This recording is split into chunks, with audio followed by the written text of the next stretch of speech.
Coming up, I'll be speaking with Kurt Brown, author of In the Footsteps of Little Crow. That's coming up next on the St. Paul Forum.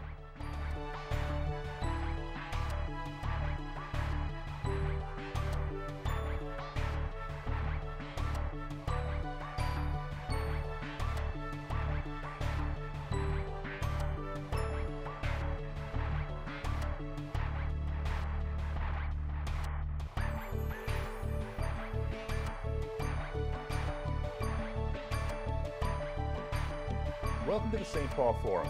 I'm John Forde. With me this week is Kurt Brown, author of In the Footsteps of Little Crow and a longtime writer at the Star-Tribune. Welcome, Kurt. Thanks for having me. Lucky number 13. You must be feeling pretty good about that. You want to tell people what it means, or you want me to? Well, we told the six-part series of the war between the U.S. and the Dakota 150 years ago, and we decided to tell that whole story through one guy's life, and that was Chief Little Crow, the reluctant leader of the Dakota. We decided, well, let's try to put it out as an ebook, as kind of an augment to the newspaper coverage, a six-part series in the Star-Tribune, and we thought maybe we'd sell 100 copies or so. Well, we sold more than 5,000 copies, and it did rise to number 13 on the New York Times bestseller list for ebooks, nonfiction ebooks. So we were all kind of thrilled and shocked. That's got to feel great. It's got to make you feel like a star. Well, one humbling moment I should mention, John, our book debuted at 13th, and where it resided for 1 week.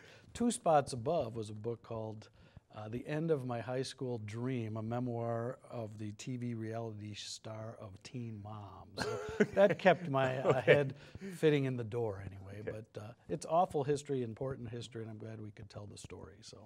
Well, we'll spend the bulk of the half hour talking about there's almost a political correctness about it. It used to be called the Sioux Uprising, and it's kind of come to be known as the U.S.-Dakota War. Is that the term? That's kind of what most people call it now. Okay. Some of the Dakota people think it should be called the Dakota-U.S. War because the Dakota actually started the war, but we were actually in a little county museum, County History Science Center in Litchfield, where we saw a little spoon, a little like souvenir spoon that called it Little Crow's Massacre. So it has evolved, as the whole telling of history always does, and the names have changed. But the U.S.-Dakota War, I think, is now what we all agree to call it. Okay. Before we get there, let's talk about you, where you grew up, how you got to the Minnesota, the Twin Cities, and then maybe a little bit about your career at the Star-Tribune. Great. I'm a native of the Chicago area, the suburbs of Chicago. I came up to St. Paul a few short decades ago to attend Macalester College, where I majored in history and American studies. I've been a history buff ever since. I've worked in various journalistic outposts, including the Fergus Falls Daily Journal, the St. Paul Pioneer Press, and the Star-Tribune for the last 24 years or so. And at college, you met your better half. I did. Adele Brown, my wife, I met in the offices of the Mac Weekly, the student newspaper. Yeah. She was actually interested in somebody else, but the sports editor swept her off her feet. All right. And you went to the Star-Tribune. You were doing sports for quite a while. I did. I actually started my career at the Capitol covering politics, and then I went into sports writing, started covering the Vikings when Bud Grant was still the coach. That's how long ago that was. And actually, sports journalism and political journalism I find almost exactly the same. And after about 15 or so years of chasing millionaire athletes to their Lexuses and getting told to screw off, I decided to return to the real world, and I've worked in our St. Paul bureau and in general news, and now I'm on kind of a state regional team. And enjoying every minute of it. I do. You know, the newspaper business has had its ups and downs. We were in bankruptcy a few years ago, but I'm glad to say we're making money again, and we've been able to, including with this story on Little Crow, use a lot of the new tools in our storytelling toolbox, videos, internet, interactive maps, live chat. So it's getting to be an evolving process, and it's kind of fun. And even e-books. That's right, the e-book. This was our first foray into e-publishing, and as I said, it was a big smash success, at least for 1 week.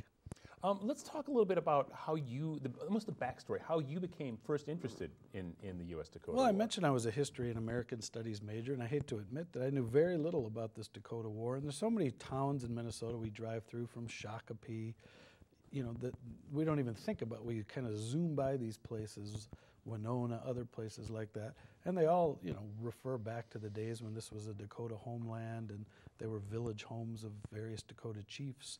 And so I was always kind of curious. And, we realized the 150th anniversary of this war was coming up, and not many people, including myself, know much about it. It gets kind of overshadowed by the Civil War, which was raging, as the Dakota people would say, and Little Crow said, 2 moons to the south at the same time. And so really it's been kind of swept under the rug. I can't tell you how many people I've talked to who said, I never learned this in school. And while now in Minnesota, in the standards, you can look through the matrices online to see the standards that 6th graders are supposed to learn. And there is a little sentence in there that says, each Minnesota 6th grader should be able to compare and contrast the settler and the Dakota experience of the U.S.-Dakota War 150 years ago.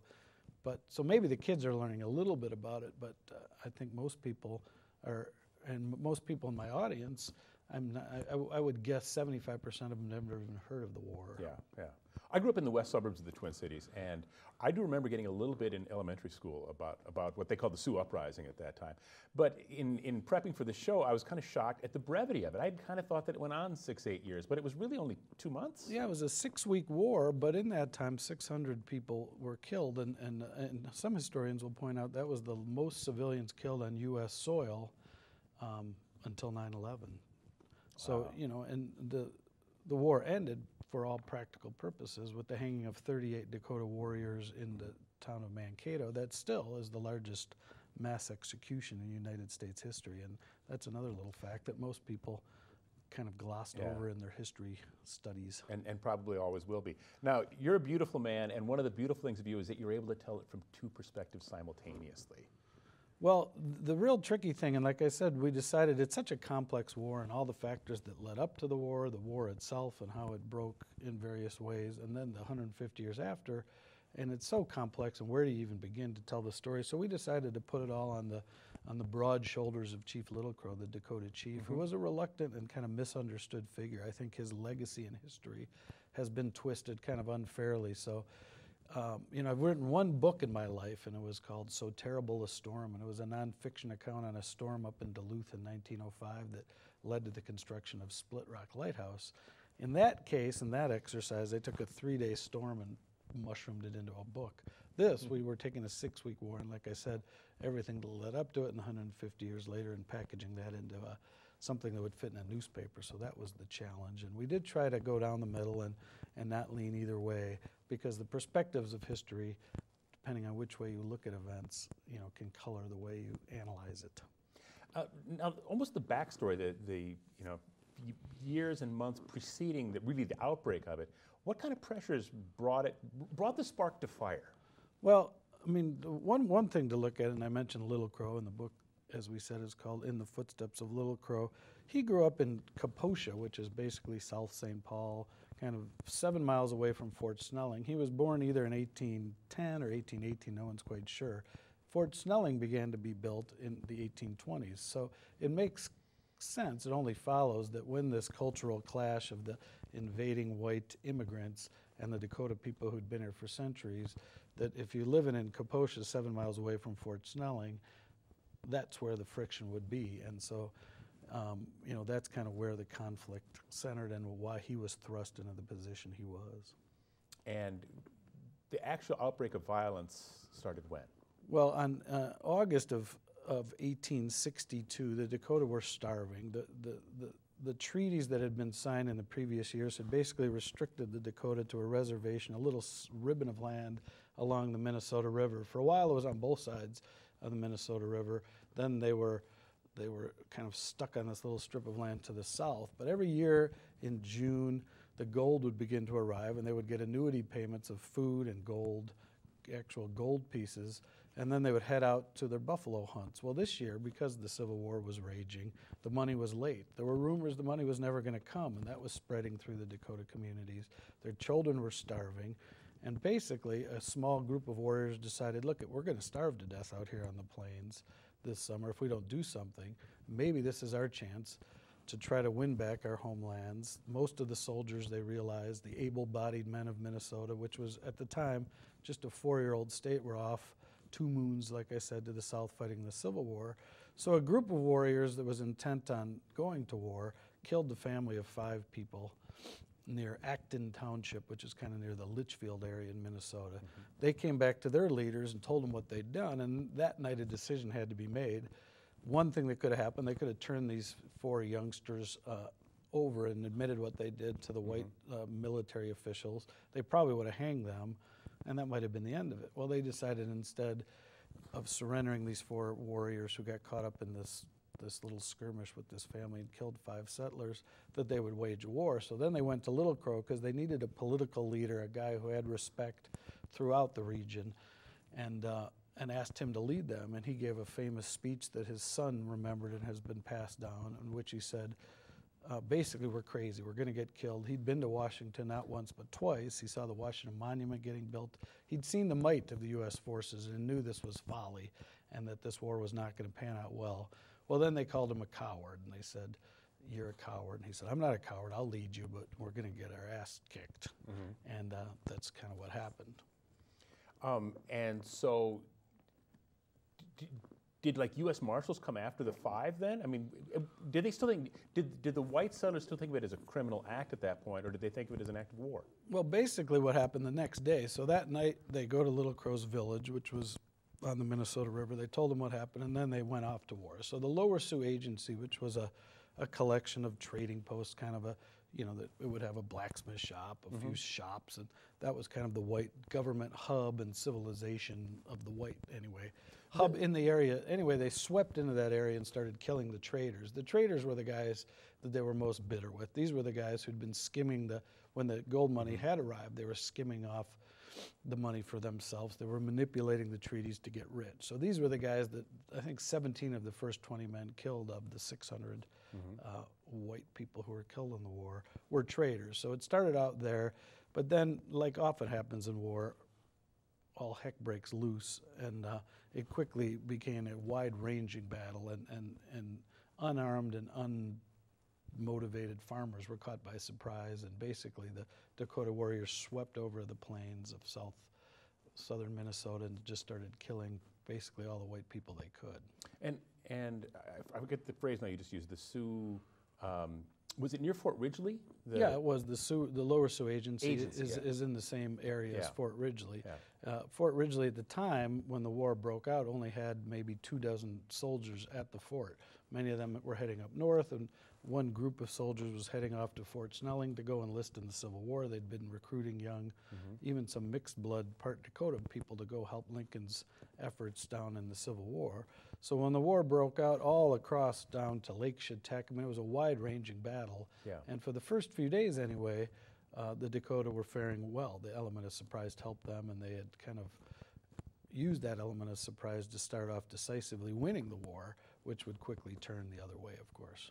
And it turned the other way because troops were sent from the east to... Well, there were several kind of turning points, and one of the key moments that you mentioned, Fort Ridgely, the second day of the war, Little Crow was urging his fellow warriors, let's go attack Fort Ridgely first. There's not many soldiers there. They'd been spying on the fort. They knew there weren't too many there. Little Crow's argument was, we can sweep in there, take the fort, take the cannons that are there, and that's basically the gateway all the way to St. Paul. He thought he would then be joined by fellow Dakota from the north. Maybe the Ojibwe would come from the north, and the Winnebagos would come from the south, and all of them would then go to Fort Snelling for a decisive battle and win back their homeland. That was kind of his master plan. But Dakota culture isn't like when we think of military, we think of generals giving orders, and if Little Crow's the chief, he's going to tell people what to do. But the Dakota culture is very much a consensus society. So on the second day of the war, within sight of Fort Ridgely, and the few soldiers there who were led by a 19-year-old named Lieutenant Gear, he's watching through a telescope from one of the high buildings, the commissary, and he sees this council going on as they meet, and Little Crow's giving his argument why they should attack the fort.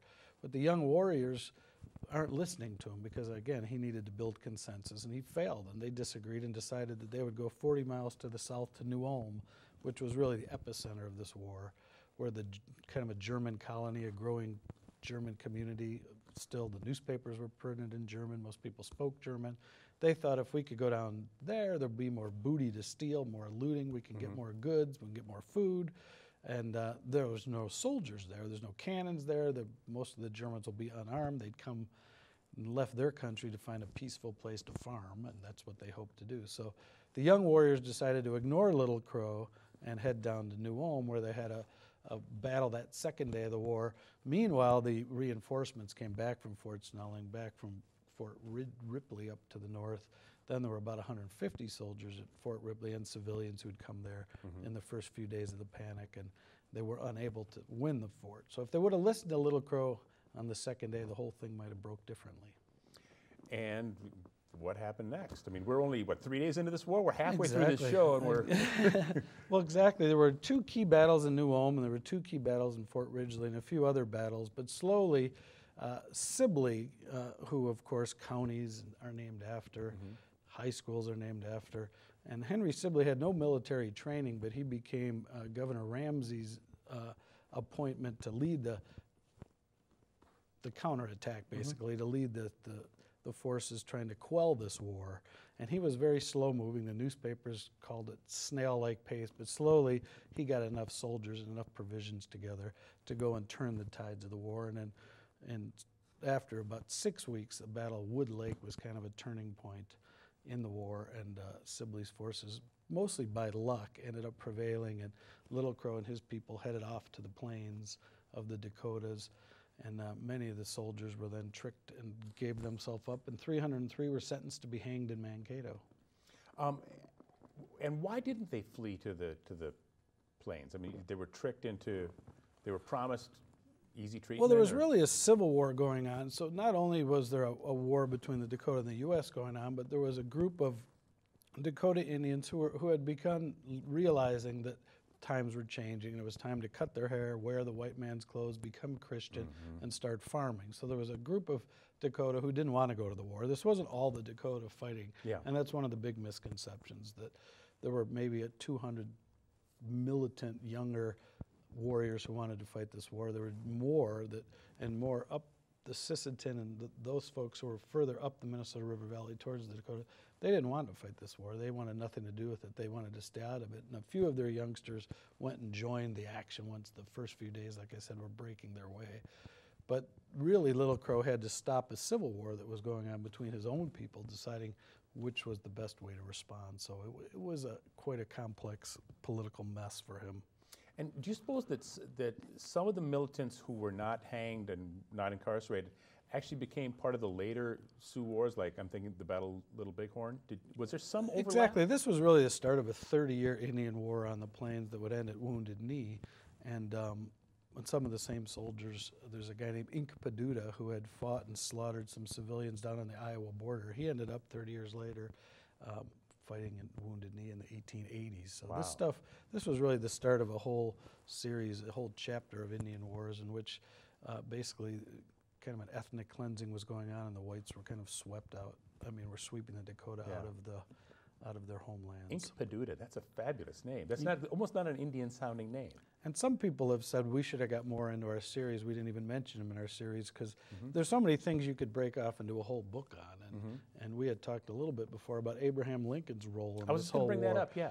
And you know, if you take Abraham Lincoln, if you talk to Dakota people today, and some will say, you know, this man is supposed to be the great emancipator. He's a hero because he freed the slaves. Well, he hanged my great-great-grandparents, and a lot of Dakota people are very uncomfortable with the Lincoln that we're taught of as this great emancipator and great man of freedom, because it was Lincoln whose handwritten order, and you can see it over at the Minnesota History Center, he spells out 38 names of Dakota who were hanged in Mankato on December 26th of 1862.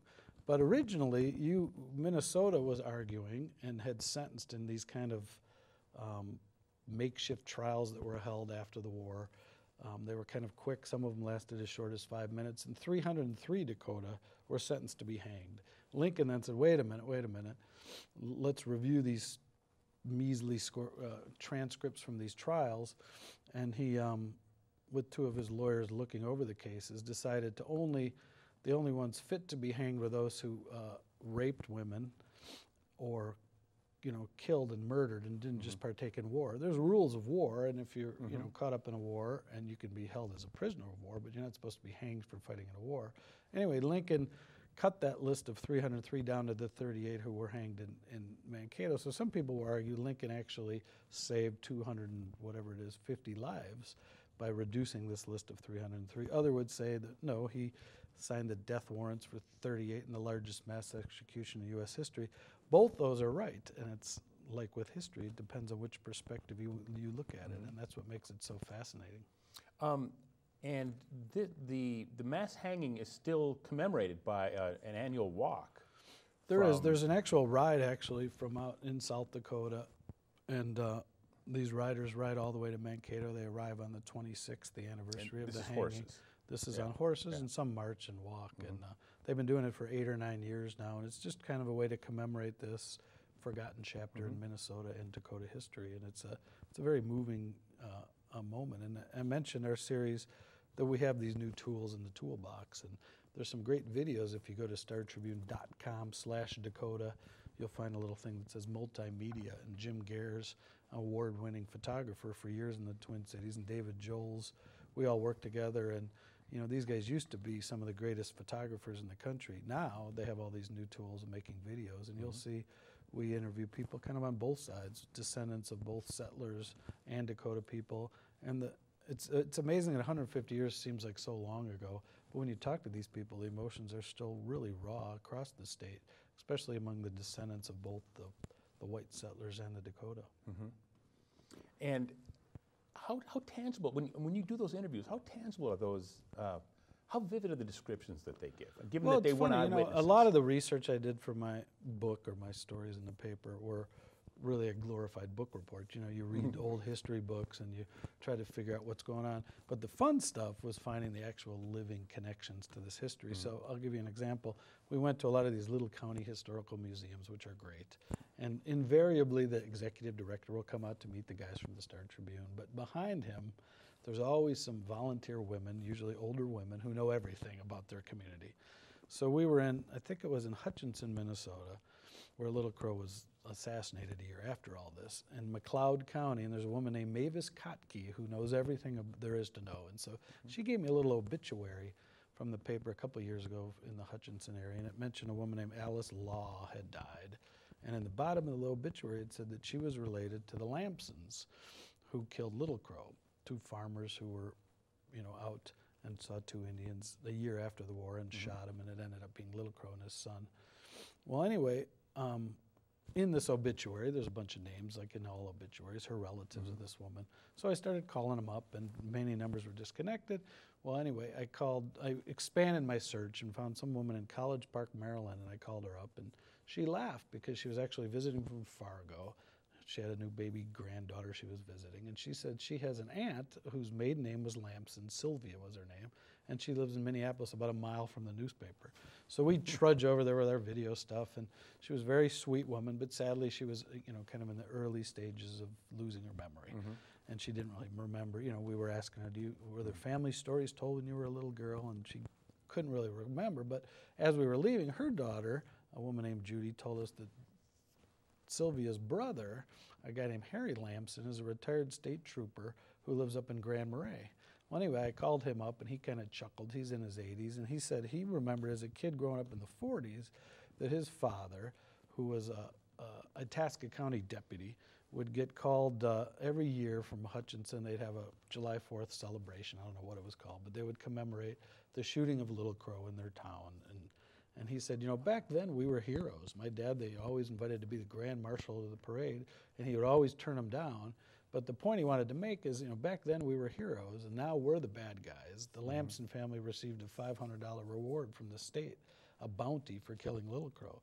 He says, now we're kind of the villains who took this $500, while Little Crow has become the hero as history's evolved, and you're writing a big series about Little Crow, and he kind of chuckled. Well, a couple weeks later we met. There's a whole team of kind of amateur historians out there, and one named Kurt Dollins, a fascinating man. He's a retired MnDOT worker who knows as much about this war as anybody. And he called us and told us that he knew of a couple that had a gun, an old double-barreled rifle, and that we should see. So we went and met with this nice couple in Edina, and the woman was in her 80s, and she had grown up in Browns Valley, way up on the northern end of the Minnesota River, and her dad had traded with Indians and collected stuff and had this gun. And she wasn't exactly sure how he got it, but on it there's a little engraved plaque that says this gun belonged to Nathan Lampson, who shot Little Crow. with the date, and they called it the Sioux Massacre, SOO Massacre, and it's all. So anyway, she mentioned that she has this couple has a lake cabin up near Grand Marais. Well, I mentioned, hey, there's a guy named Harry Lamson whose ancestors probably owned this gun, and you should meet him. And they met, and they got along famously. And she told me that we're going to head up there in a couple of weeks to show them this gun. Well, I told my editors, we got to go to Grand Marais. And they're like, well, wait a minute. This war happened in like the New Ulm area. I said, trust us. Anyway, so here we are talking to the great grandson of the guy who first shot Little Crow, and he's holding a gun in his hands that he'd never seen that either belonged to Little Crow or his great-great-grandfather. So making those connections today kind of shows you that 150 years ago isn't that long a time. What happened in the almost immediate aftermath, like the first, I know the Civil War was going on another 3 years, which certainly created a lot of political noise, but the next decade or so, was there much interaction between Indians and whites? Alexander Ramsey made a famous speech this September 150 years ago, almost exactly 150 years ago, in which he said that Dakota should be exterminated and forever basically banished from Minnesota.